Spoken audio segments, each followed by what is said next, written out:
e teu Pai, que te vê em secreto, te recompensará publicamente.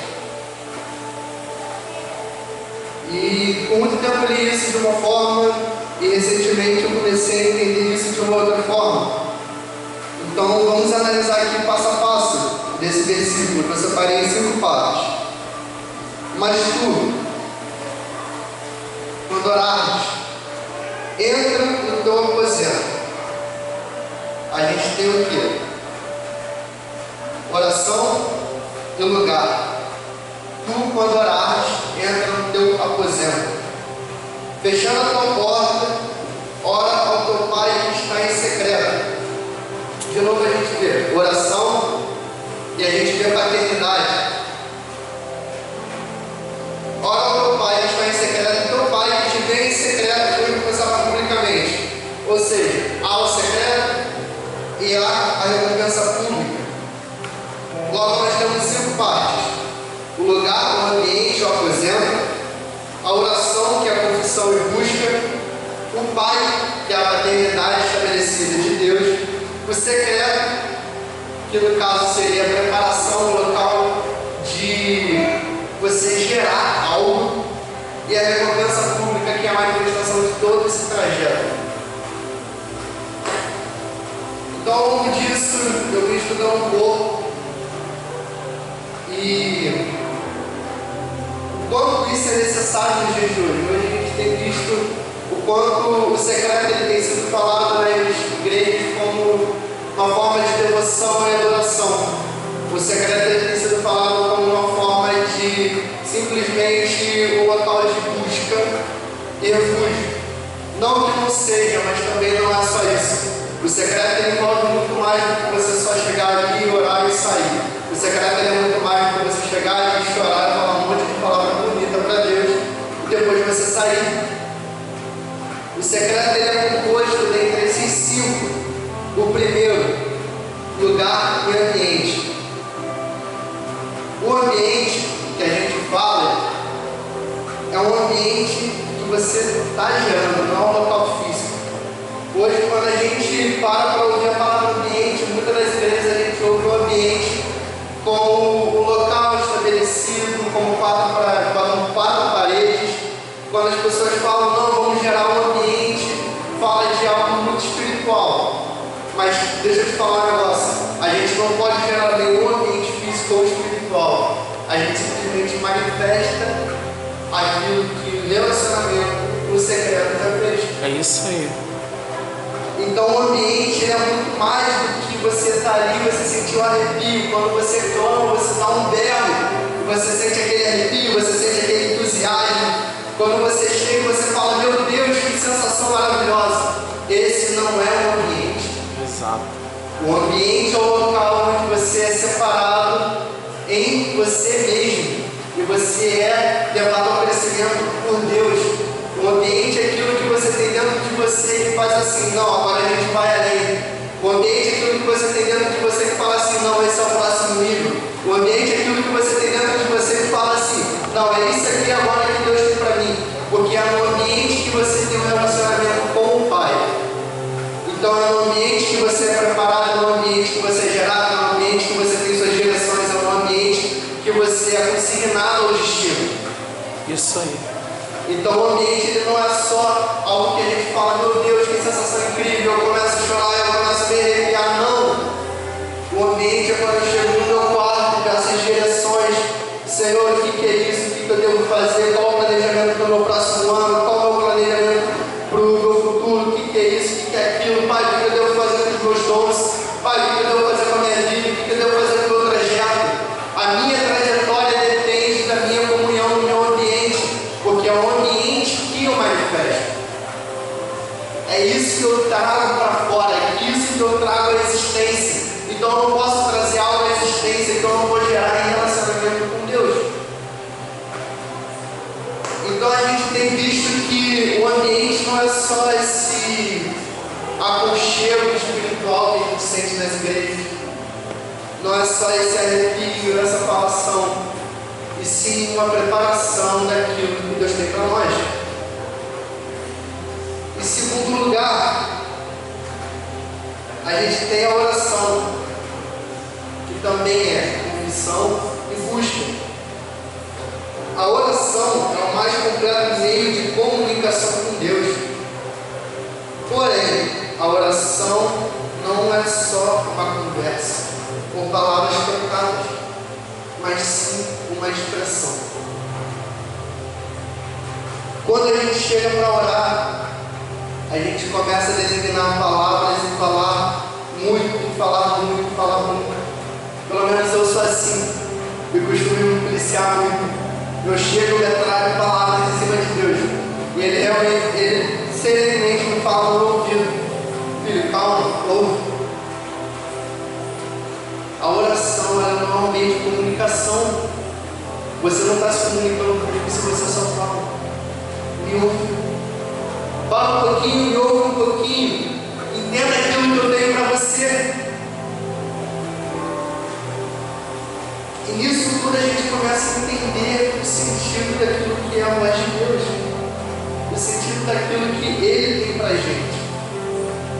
E nessa conversa toda, na oração, nessa expressão toda, você começa a identificar que a oração também é a forma de expressar o desejo de Deus. Porque pensa comigo, tudo vem dele, por ele, para ele. Então eu não tenho nenhum ato que ele não saiba, eu não tenho nenhuma confissão que ele não saiba. E o meu constrangimento vem com o Espírito Santo, que também é ele. Então o Espírito Santo vem, ele me leva, me constrange, fala comigo e fala assim: agora você ora, isso. E isso vai estar alinhado ao desejo de Deus.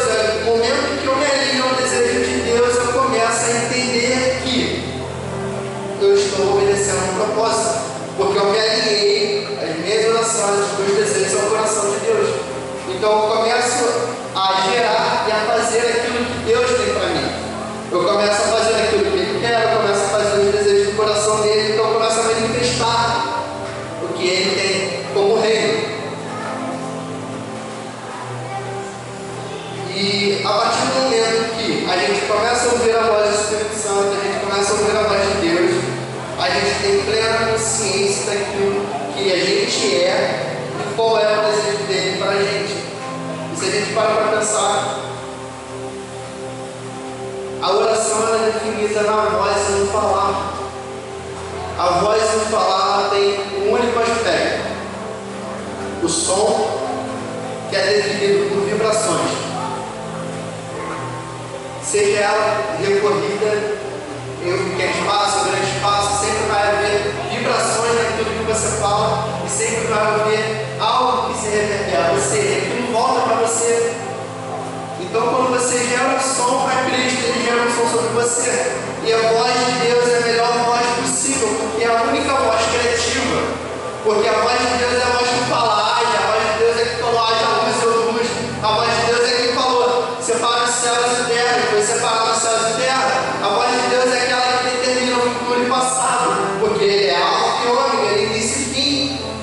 Ele determina nessa sequência o futuro e passado, porque Ele faz da forma que Ele quer. A voz dele tem poder como destino de fazer quebrar muralhas, de fazer romper barreiras, porque Ele é Deus. E ao longo de toda a Bíblia, a única vez que Ele se manifesta é em Cristo. E mesmo assim, é levando a palavra, ou seja, é falando. O meio de comunicação que Deus tem conosco é o melhor meio de comunicação para o Evangelho. E é aquilo que a gente tem como oração. Hoje o nosso meio nos cercar de Deus, que no caso seria a religião, a religar de Deus. Hoje o maior meio de nos acercar de Deus é a fala, é o som, é aquilo que Ele cria em nós, é aquilo que Ele gera em nós, é aquilo que a gente corresponde com Ele. É aquilo que Ele faz gerar dentro da gente, aquilo que Ele faz vibrar dentro da gente, que vai gerar a nossa forma de comportamento, que vai gerar a nossa forma de pensar, que vai gerar a nossa forma de reacionar a algo. Vocês conseguem entender? Amém? Amém. Então, no momento da oração, o essencial, o que vai gerar destino, o que vai separar as águas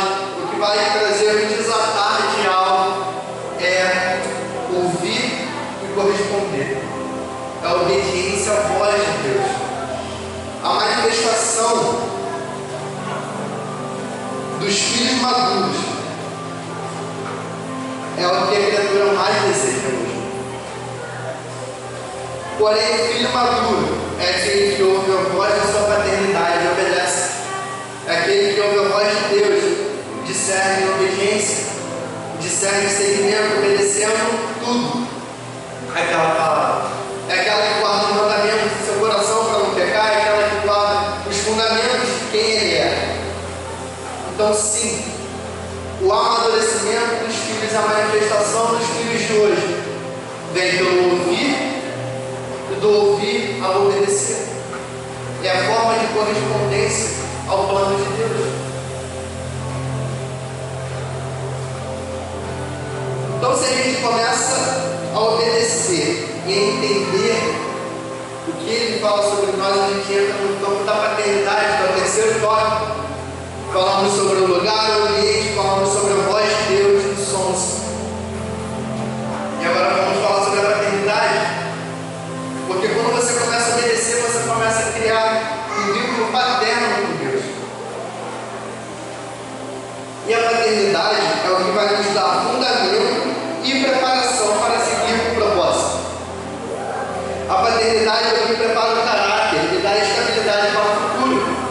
Se a gente parar para perceber, é aquilo que o Pai fala, é aquilo que o Pai signa, é aquilo que o Pai nos prepara, que nos dá capacidade, que nos dá caráter, que nos dá preparação para seguir.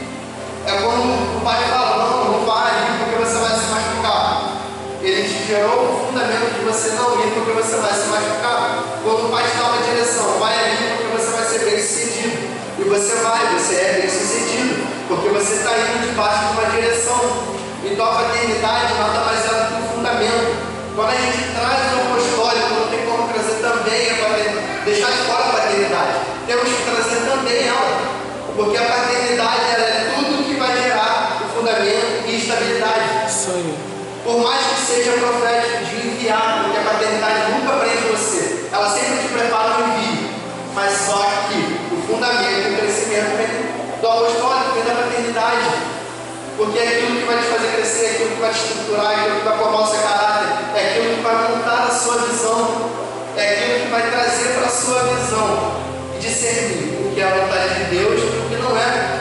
Não nem o que é certo e o que é errado, mas simplesmente aquilo que é a vontade de Deus e o que não é. Esse amadurecimento de saber o que é a vontade de Deus e o que não é a maior singularidade da paternidade. Se a gente for parar para pensar isso tudo, os modelos antigos de paternidade, a gente pega o pai de Davi, por exemplo, ele gerou os filhos dele para a guerra. Ele gerou, ficaram formosos, ficaram bonitos e fortes. E chegou a determinada idade, foi enviado, foram para a guerra. Davi também foi preparado, não tanto por Jessé, mas foi preparado através daquilo que Deus tinha para ele. Então Davi, ele é preparado, Samuel vai lá e usa Davi, porém ele fala, ainda não é o momento.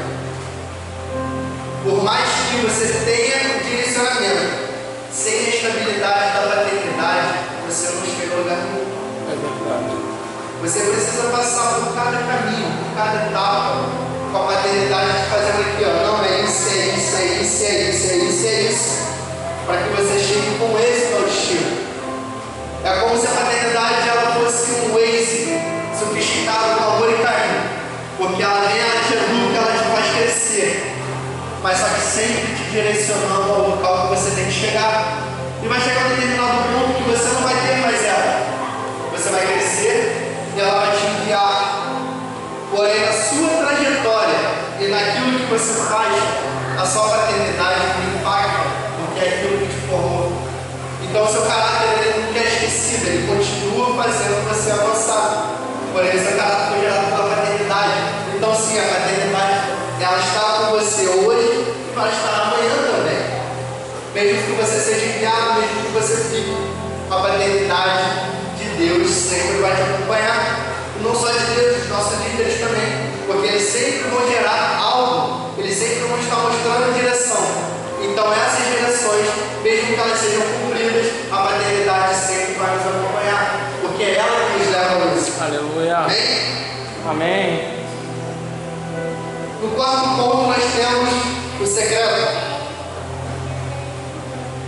O secreto é onde manifestamos os 3 tópicos acima, que são o ambiente, a oração e a paternidade. Ou seja, é no secreto que nós somos guardados e preparados para atuar conforme os planos de Deus. O secreto é a manifestação individual do relacionamento com Deus. Ou seja, o secreto sim é um local físico. O secreto sim é um local de preparação seu fisicamente. Porém, é um local de preparação física onde você manifesta aquilo que o seu relacionamento com Deus, no ambiente refrigerado. Exemplo disso, Elias. Elias precisou se preparar na solitude para poder avançar mais ao caminho. No momento de crise, ele precisou separar seu secreto para poder continuar. Paulo também se resguardou um período de tempo. Quando ele não tinha direção, ele se resguardou e falou: vou ficar sozinho e vou me preparar para aquilo que há de vir. Então esse é o secreto. É o local de preparação onde você pega o ambiente onde você pega a paternidade onde você pega a oração, você junta tudo aquilo ali e você fala: pai, agora é você, eu preciso manifestar isso aqui, eu preciso do seu direcionamento agora. Então o secreto sim é o local físico onde você manifesta, porém o secreto é o local de solitude, não de solidão, mas o local de solitude. É você tete a tete com Deus, não tem mais, é você e Deus, simplesmente isso. Não tem que ter mais pessoas, não tem que ser manifestado aqui ou ali.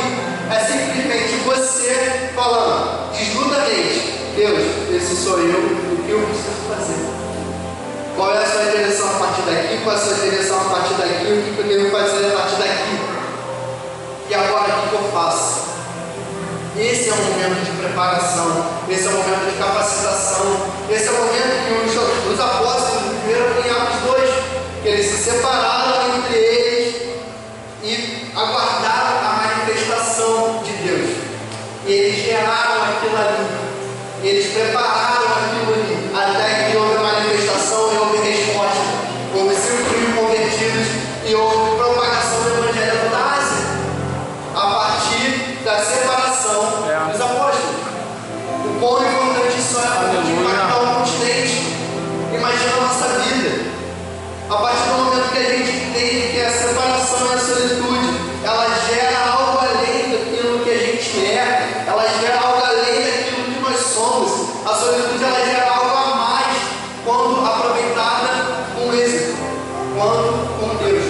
Porque não adianta nada estarmos a sós e não termos relacionamento com Deus. Estarmos a sós sem relacionamento com Deus é a receita para o fracasso. Porém, você está só com Deus é aquilo que te leva ao sucesso. Ou seja, você por você não faz nada, você em Deus, você impacta no continente.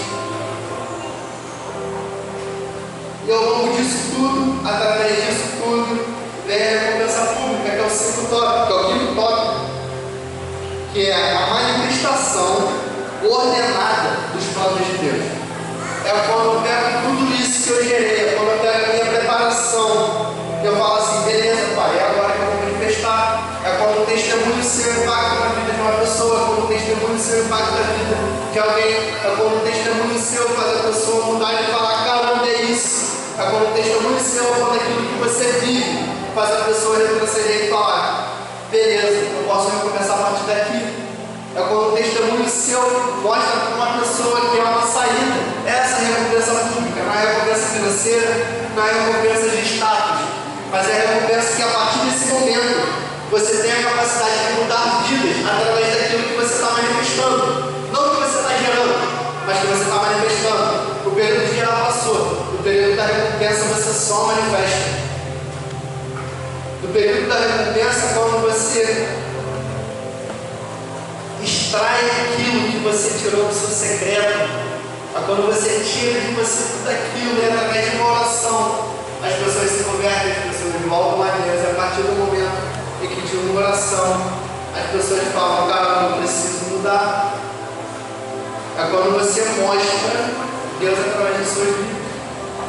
E com certeza, a maior arma de evangelismo de Paulo era verdadeira. Era quando as pessoas olhavam para ele, cara, você é falso profeta, igual falaram. Não, se você está sendo tão tentado assim, está sofrendo tanto atentado, é porque você tem alguma coisa de errado. Quando ele foi mordido pela cobra, quando ele foi naufrágio, quando ele sofreu naufrágio. Então, a partir do momento que ele se posicionou de maneira coerente, as pessoas viram a manifestação de Deus e falavam, não, esse é profeta. As pessoas viram a manifestação de Cristo e falavam, não, esse é o Filho de Deus vivo. Cristo chegou e falou, se você conhecer a mim e pedir água a mim, nunca mais terá sede. E a pessoa entendeu. Aquela mulher entendeu e ela falou assim, beleza, você é Cristo. Ok. E agora o que eu faço? E a partir daquele momento ela sai e evangeliza como um testemunho. Porque com certeza naquela época as mulheres não tinham poder de voz, mas através de vida ela manifestou muita coisa que mudou muitas vidas. Se a gente para pensar, a manifestação de comportamento entre as mulheres que não tinham poder de voz foi tão grande que foram as mulheres que sustentaram o ministério de Jesus. Então esse é o impacto da manifestação do secreto. Esse é o impacto que trazia vida, esse é o impacto que trazia constância a uma vida de êxito. A manifestação do secreto, ele sempre vai ser uma recompensa para o outro. A recompensa pública, ela sempre vai ser para outra pessoa, não para si mesmo. Essa recompensa pública, ela sempre vai ser para outra pessoa. Alguém sempre vai depender daquilo que você tem. Alguém sempre vai depender de uma palavra que você tem. Então a sua manifestação vai ser recompensa para outra pessoa. E de outra pessoa vai ser recompensa para você. Porque tudo que geramos nunca vai ser para longe. Não somos autossuficientes, somos uma comunidade, somos um corpo. Cristo é a cabeça. Não geramos nada para nós. Nada. Geramos tudo para outras pessoas. Porque são as outras pessoas que vão fazer crescer e crescer e crescer. E quando você tem uma resposta para uma pessoa, ela vai e avança para outros milhares de pessoas. E assim foi o discipulador de Billy Graham. Ele tinha uma resposta, ele tinha uma mensagem para Billy Graham. E provavelmente foi só para Billy Graham, porque ele nunca mais ensinava. Mas a partir de Billy Graham a gente tem o maior evangelista do século passado. E a gente vê o impacto de uma palavra. E aquilo que Billy Graham gerava foi para outras pessoas, que gerava para outras pessoas. Então tudo que ele gerava nunca foi para ele, sempre para outras pessoas. Então a comunicação também de Deus, ela é sempre de mim para você, e não de mim para mim, não de Deus para mim. É sempre de Deus através de mim para você. Então é necessário entender isso, que alinhar o secreto é você ter um ambiente em oração, com fraternidade, gerado no secreto, que vai manifestar a resposta para outra pessoa.